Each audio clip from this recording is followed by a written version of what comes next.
pessoal, bem-vindos a mais uma aula de Geografia.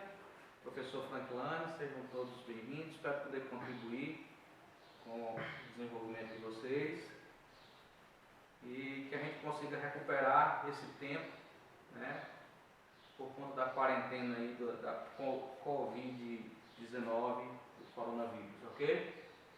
Então, que vocês todos possam assistir e dar de conta dessas atividades em casa, que valerão nota do meu regresso aí, tá certo? Então, quem está fazendo será bonificado. Unidade 1, página 10 do livro de vocês, Natureza e Sociedade e Espaço Geográfico. O que é a natureza?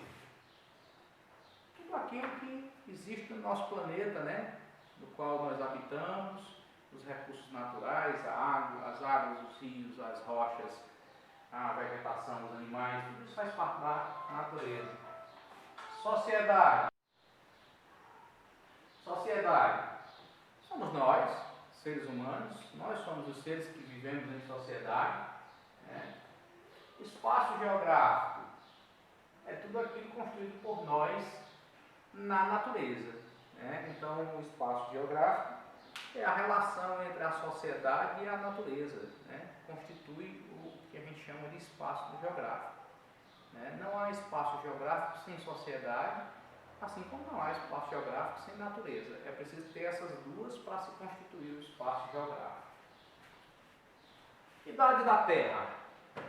No começo nem tudo foi flores, essa que é a verdade, né? A idade da Terra tem 4,6 bilhões de anos, aproximadamente, né?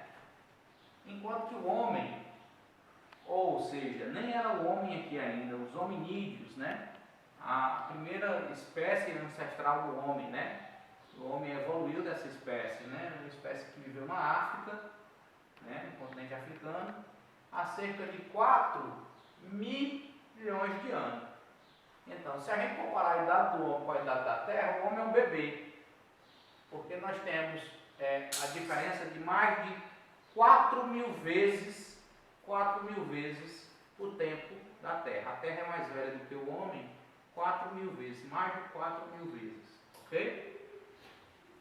A gente está falando de bilhões para milhões. A unidade é bem diferente. No processo de evolução, nós fazemos parte do processo de evolução, assim como o planeta, né? Tudo que está no planeta também está evoluindo, né? Dentro do nosso processo de evolução enquanto seres humanos, nós inventamos instrumentos e técnicas, né? Instrumentos e técnicas que, por meio do nosso trabalho, nós conseguimos transformar a natureza com a utilização desses instrumentos e das técnicas desenvolvidas por nós.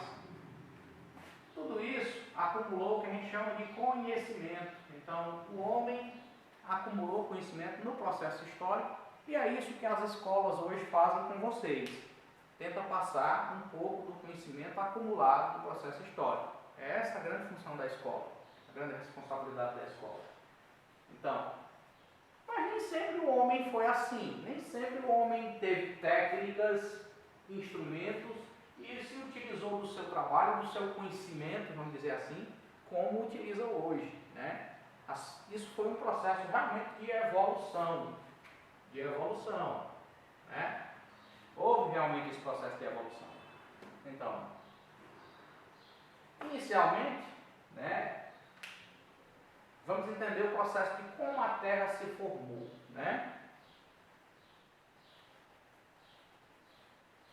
Primeiro, né, segundo a teoria da evolução, a Terra surgiu do Big Bang, dessa grande explosão cósmica, que deu origem às galáxias e ao universo como nós conhecemos, né? Aos planetas e o planeta Terra. O planeta Terra, nessa teoria, seria um fragmento dessa explosão e, no início, estaria a elevadíssimas temperaturas, no qual levou milhões de anos para que se resfriasse, né? Quando ele se resfriou, aconteceu primeiramente o que a gente chama de consolidação da crosta, ou seja, ao invés de ser aquele material amolecido, rocha derretida em altíssima temperatura, a partir do seu resfriamento se construiu algo sólido, algo firme, né? Que é a crosta, que a gente pisa nela hoje, né? Depois se formou, pela evaporação dos gases, esse processo de resfriamento, se formou a atmosfera, né? Essa camada gasosa que envolve a Terra. Por que a atmosfera ainda está aqui em volta de nós? Por conta da força de gravidade da Terra, que é a força de atração. Os gases, eles são partículas, são moléculas, né? O oxigênio, o gás carbônico, o hélio, o CO2, todos eles são partículas, são substâncias. E essas substâncias, elas, embora sejam voláteis, né, incolor aos nossos olhos, mas elas estão aqui no espaço e a gravidade da Terra, a força de atração gravitacional é quem segura essa camada da atmosfera ao nosso redor. Bem, a partir da constituição dessa atmosfera, houveram chuvas torrenciais. A atmosfera, onde é que acontecem as chuvas? É na atmosfera. Onde é que as nuvens estão? É na atmosfera. Então, a partir da formação da atmosfera, foi possível acontecer chuvas e essas chuvas deram origem aos oceanos, né? Aos oceanos. Nos oceanos aconteceram as primeiras formas de vida. Formas de vidas unicelulares, microscópicas, tal. Foram as primeiras que aconteceram. Nesse processo, outras formas de vida também passaram a se desenvolver, mas também houve a extinção de muitas, ou seja, nem toda forma de vida, ou as formas de vida que aconteceram lá no primórdio, no início do resfriamento do planeta, elas praticamente não existem mais hoje, né? Elas praticamente evoluíram ou foram extintas e outras espécies novas surgiram, né? O ser humano só vem surgir, né, o seu primeiro ancestral, que se tem notícia dentro da paleontologia, né, há 4 milhões de anos, na África, o primeiro ser humano. Nós evoluímos da espécie chamada de hominídeo, né? Hominídeo não era bem um macaco, mas era uma espécie parecida, não tinha rabo e já andava ereto. A cabeça um pouco menor do que a nossa, o crânio um pouco menor do que a nossa e as mandíbulas, os dentes maiores, né? Não só as espécies animais, mas a paisagem também sofreu transformações. O que é a paisagem? Quando você olha para um determinado ambiente, você sobe a Chapada do Araripe, alguém já subiu a Chapada do Araripe aí? Acho que já, quase todo mundo da nossa região aqui já subiu ali para o lado do Caldas. Então, quando você olha lá de cima, o que você vê é a paisagem, né? A paisagem é aquilo que os nossos olhos veem ao horizonte, né? Então, isso é a paisagem. Essa paisagem, ela sofre modificações, né? Quando acontece um terremoto num dado lugar, um vulcão num dado lugar, alteram aquele espaço. Quando, por exemplo, nós interferimos também, seres humanos, quando a gente desmata ou abre uma estrada ou constrói um prédio, a gente altera aquela paisagem. Então, as paisagens também sofrem alterações no decorrer do tempo, sejam por processos naturais, sejam por processos antropológicos, que são processos do homem, né? Produzidos por nós, por meio das nossas técnicas, do nosso trabalho, do nosso conhecimento, com a utilização de instrumentos que a gente criou para isso, né? Eu vou postar um vídeo para vocês complementar, junto com esse, na sala do Google Classroom. Eu vou postar um vídeo sobre as eras geológicas, né? O El, que vai compor as eras geológicas que têm resquícios de vida na Terra, até o dia de hoje, e as eras que não existiam vida ainda na Terra. Então vai ter tudo isso. E os períodos, né? Os períodos que as compõem. Então não se preocupem que eu vou postar um vídeo e alguma imagem lá. No livro de vocês também tem, né, um gráfico bem interessante mostrando todas essas eras e períodos. Eu queria que vocês olhassem lá depois, para não ficar enfadonho aqui falando sobre todas elas. Posteriormente a gente vai falar sobre isso. Vocês aguardem que eu poste o material lá. O tempo da natureza e as marcas na paisagem. O tempo da natureza e as marcas na paisagem. Veja bem, como a gente disse, a paisagem sofre modificações com o tempo. E essas modificações deixam marcas na paisagem, né? Essas marcas, elas são identificadas por algumas ciências, né? Por exemplo, a geologia,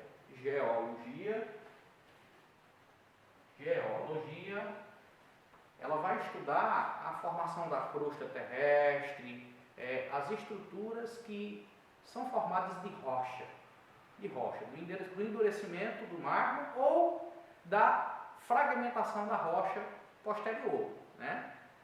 Da desagregação dela posterior. Então, a geologia vai estudar todas essas marcas que aconteceram no processo de evolução da Terra. A paleontologia vai estudar já os restos de seres vivos, né? Que muitas vezes foram fossilizados. É o que a gente conhece como fósseis, né? Na nossa região, um grande exemplo disso são as pedras de peixe. A gente tem fósseis aqui no Cariri até de dinossauros, né? Vocês sabem disso.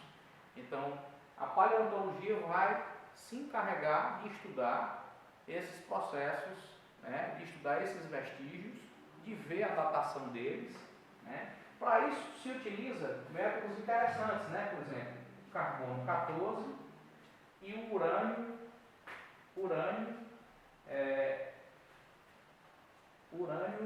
238. O carbono 14 e o urânio 238 são elementos que medem a radioatividade das substâncias na natureza. Por exemplo, toda substância ela tem uma radioatividade. E disse o seguinte dentro da ciência, que quanto mais antiga é a substância, menos radioatividade ela tem. Quanto mais recente é a substância, mais radioatividade ela tem. Então, por exemplo, um cadáver fossilizado. Como é que se consegue medir quantos anos, a idade média, por exemplo, de fossilização daquele cadáver? Né? Vamos dizer que um cadáver que foi encontrado por uma erupção vulcânica que cobriu e fossilizou aquela pessoa. Né? Como é que se consegue medir? Por meio desses métodos, né? Carbono 14, urânio 238, tem outros, né? E esses métodos, esses dois aqui especificamente, vão medir a radioatividade das moléculas do corpo daquela pessoa fossilizada, né? Então, quanto menos radioatividade ele tiver, mais antigo ele vai ser. Quanto mais radioatividade ele tiver, mais jovem vai ser. Menos tempo vai ter de falecimento. Ok? Paleopaisagem. No início, voltando um pouco, o que existia eram paleopaisagens, né? Por exemplo, nesses filmes que a gente vê de dinossauros, muitas vezes a gente vê homens brigando com dinossauros, fugindo, matando dinossauro e tal. Isso nunca existiu. Os dinossauros existiram numa época anterior ao surgimento do homem. Então, quando aconteceu o cataclisma, o grande asteroide que se chocou com a Terra, e houve um cataclisma e a Terra se destruiu praticamente naquela época, quase que toda forma de vida se extinguiu. Hoje os dinossauros foram uma delas, né? Se extinguiram nessa época. Tem muitos fósseis deles, mas não existe mais nenhum vivo por conta das condições desse cataclisma naquela época, não deu condições de sobrevivência para eles, né? Mas o homem só vai surgir muito tempo depois. Muitos milhões de anos depois é que o homem vai surgir. E os dinossauros já eram tudo fósseis. Nunca existiu contato de um dinossauro com o ser humano. E o que são fósseis, na verdade? Né? São vestígios de seres vivos. Né? Eu posso dar exemplo das pedras de peixes, que vocês todos devem ter conhecimento, essa região é muito rica em pedra de peixe. Posso dar exemplo da floresta conífera aqui, que são fósseis de plantas, de florestas, grandes florestas que existiram no passado aqui na nossa região e que estão aqui no município de Missão Velha, né? Então, a floresta de coníferas. Então, são restos de animais e plantas que, por processos de silicificação, né, foram fossilizados, foram substituídos a sua, vamos dizer assim, a sua matéria orgânica, ela foi reincorporada por processos químicos e físicos que vão acontecer embaixo da terra. Então, geralmente, a fossilização de animais e plantas acontece em ambientes de soterramento, onde foram soterrados. Exemplo de um fóssil muito conhecido, muito importante para todos nós, o petróleo, né? O petróleo é um combustível fóssil no estado líquido, originado de restos de animais e plantas, ok? O que eu não falei aqui ainda? Transgressões marinhas. Ah, Franklin, as pedras de peixe que você falou agora na nossa região, aqui na Chapada do Araripe, tem muitas, nos rios, aqui nos córregos dos rios do talude, que você vai subindo para chegar na Chapada. Muitas vezes nesses córregos dos rios tem umas pedras redondas, quando você bate nela que abre, está o peixe lá dentro. A famosa pedra de peixe. Inclusive é crime, né? Contrabandear isso, né? Por lei é crime. Quem contrabandeia pedra de peixe é considerado criminoso, pode responder por isso. Não podemos contrabandear pedra de peixe. Ambientes de transgressão marinha. O que significa dizer? Essas pedras de peixe, esses peixes que foram fossilizados aqui na região do Cariri, eles são peixes de ambientes de mar. Como foi que eles vieram parar aqui? Porque um dia, no passado remoto, essa região nossa já foi mar, já foi recoberta pelas águas do oceano. E com o passar da história, com as mudanças da paisagem e tudo mais, houve a regressão. A regressão, no caso. Transgressão, transgredir significa dizer quando o mar avança e invade.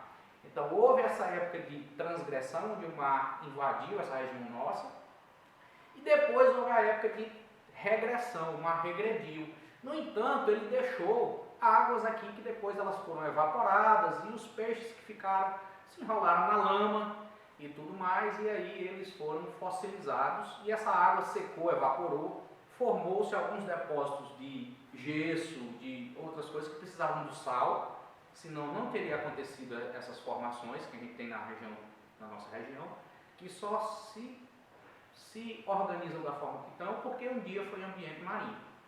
Então, é uma explicação dessa. Então, transgressão quando o mar invade, regressão quando o mar regride, e houve esses dois fenômenos aqui na região do Cariri, o da transgressão e o da regressão.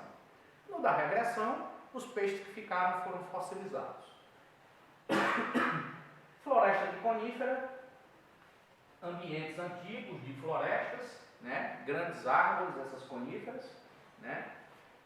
Por sinal, fazem parte aqui na Missão Velha do Geoparque Araripe, que hoje é coordenado pela URCA, Universidade Regional do Cariri, e esse geoparque, ele abriga uma série de sítios arqueológicos, ou sítios paleontológicos, né?